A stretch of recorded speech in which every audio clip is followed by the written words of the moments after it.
Assalamualaikum warahmatullahi wabarakatuh. Gimana kabarnya semua? Semoga dalam keadaan sehat walafiat. Saya doakan sebetulnya semua sekarang dalam lindungan Allah Subhanahu wa taala. Jadi lama menghilang ya si pengacara si Ibtu R gitu ya.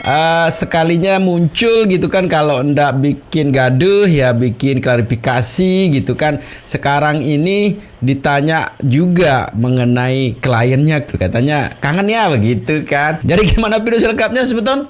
Ini dia. Awal sampai dengan hari ini pun nama klien Anda selalu disebutkan. Anda tidak ingin berinisiatif untuk kemudian menghadirkan Ibtu Rudiana, membersihkan atau meluruskan paling tidak beberapa hal? Iya.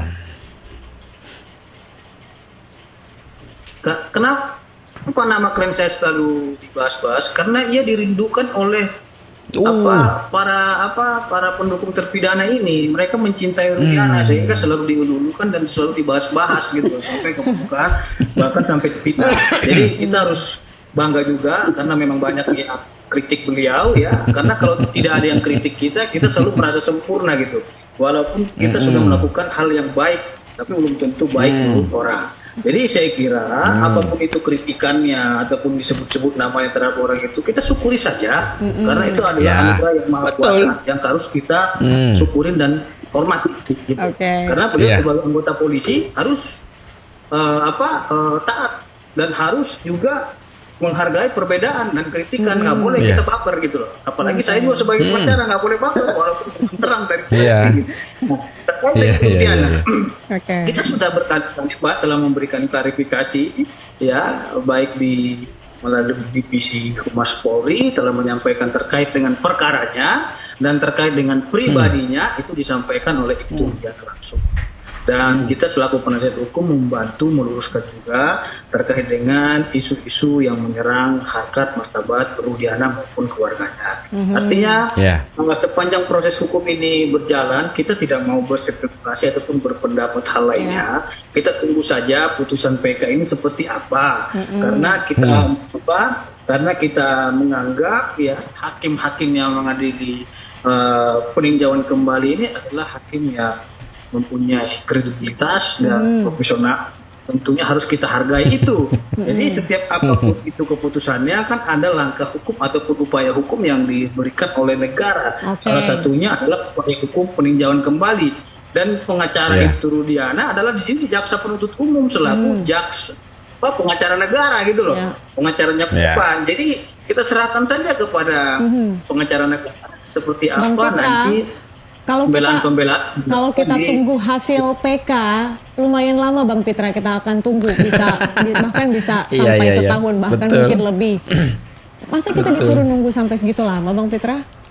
Jadi begini Mbak, Ibtu Rudiana ini posisinya itu kalau saya bisa bilang bicaranya itu maju kena mundur kena ya. Artinya diam dia juga salah, bicara juga salah. Karena kemarin itu kan banyak yang minta dia untuk berbicara. Nah, setelah dia berbicara itu semua salah di mata netizen gitu loh, mata bajar-bajar. Jadi kita juga serba bingung juga karena apa ya? Karena kita mencoba meluruskan, tapi pandangan netizen ataupun bajar ini pandangannya selalu negatif gitu. Jadi makanya saya bilang ke Pak Rudiana, sudah Pak, seperti kata pepatah itu, diam itu emas ya.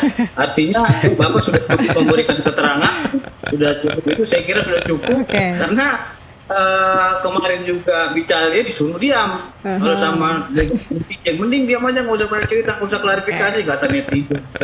Wajar-wajar itu harus kita syukuri. Dan itu kita nggak anti kritik, kita siap menerima kritikan itu gitu. Makanya posisi Pak Rudiana itu telah menyerahkan sepenuhnya kepada saya, yang saya selaku penasihat hukum tangan beliau untuk meluruskan hal tersebut. Begitu Mbak, artinya kita tidak diam saja, tapi kita luruskan melalui penasihat hukum. Bang Pitra, Anda bingung, apalagi kami di sini yang hanya mendengar, mencari-cari informasi dari klien Anda dan juga dari tim hukum. Saya ingin ke Pak Suso. Baik Pak Suso, jadi untuk Pak Rudiana lebih baik berbicara atau lebih baik diam? Kan sudah. Bicara sudah ya, diam juga sudah. Ya, lihat situasi nanti kan advokat Hitra kan bisa menilai, artinya apakah menguntungkan kalau tampil misalnya di PK. Kalau memang, karena dia kan pengacara harus cari yang terbaik untuk kliennya. Kalau memang wah ini kesempatan emas saya untuk menangkis, ya bagus tampil. Kalau misalnya oh jangan nanti dia akan begini, ya gitu. Nah kenapa? Sekarang ini kan di era demokrasi, publik itu sangat bebas memberikan penilaian dan mereka sangat bebas dan sangat gampang mengakses informasi. Nah, contohnya aja orang naik pesawat aja bisa sampai tahu siapa pemilik pesawatnya, kapan, mana, kan hebat kan? Betul. Register di Amerika aja bisa tahu. Kita heran, apalagi kalau hanya kejadian di Cirebon. Nah, itulah sehingga sayangnya informasi ini berkembang. Ini kalau tidak diklarifikasi tidak bagus. Nah, kemarin sudah diklarifikasi.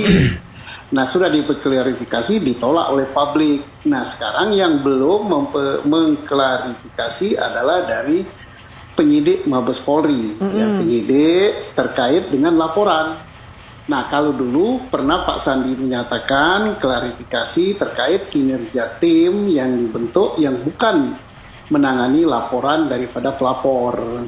Itu inisiatif Mabes sendiri. Nah, sekarang ada pelapor resmi, laporan resmi dari pengacara 6 terpidana, ditambah lagi dari pengacara Sakatatal sudah melaporkan, kalau tidak salah Pak Rudiana, kemudian Dede, kemudian Aib walaupun orangnya nggak ada, terus Kapi, terus Pasren, terus Liga Akbar. Nah, apa hasil pemeriksaan itu? Terbukti apa tidak? Keterangan palsu terbukti apa tidak? Terus merekayasa perkara terbukti apa tidak? Tindakan penyiksaan terbukti apa tidak? Hanya lembaga resmi yang melakukan penyidikan yang berhak memberikan penilaian. Kita tunggu juga, mudah-mudahan diskusi kita sore ini didengar oleh Mabes Polri, khususnya oleh Pak Kapolri, oleh Pak Kabareskrim. Apakah sudah tepat saatnya untuk mengumumkan hasil pemeriksaan terhadap laporan yang diajukan oleh pengacara terpidana dan pengacara Sakatatal yang sudah statusnya keluar. Oke, sayang sekali yang bisa kita lakukan hanyalah menunggu untuk saat ini. Bang Pitra, selain itu klien Anda kan juga disebut ikut menyiksa, ikut melakukan penyiksaan pada malam itu, tapi kemudian apa yang selanjutnya tim kuasa hukum akan lakukan untuk mengonfrontir kesaksian-kesaksian yang menyudutkan Ibtu Rudiana saat ini? Itu kan katanya mereka, karang-karangan mereka gitu. Sampai sekarang belum ada putusan yang menyatakan Ibtu Rudiana itu melakukan perbuatan tindak pidana. Belum ada juga pelanggaran yang dilakukan oleh Ibtu Rudiana. Dan kemarin juga melalui Pak Sandi di Bisumas Mabes Polri menyampaikan beberapa bulan lalu tidak ada pelanggaran atau SOP yang dilakukan oleh Ibtu Rudiana. Jadi itu hanya pendapat-pendapat saja menurut saya, karena tidak bisa dibuktikan secara hukum. Nah, apabila nanti bisa dibuktikan secara hukum, ya saya harus hormati itu, gitu loh. Artinya siapa lagi kita percaya kalau bukan aparat penegak hukum.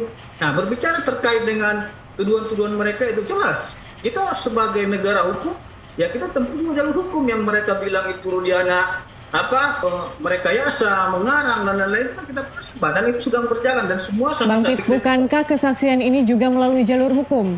Yang mana?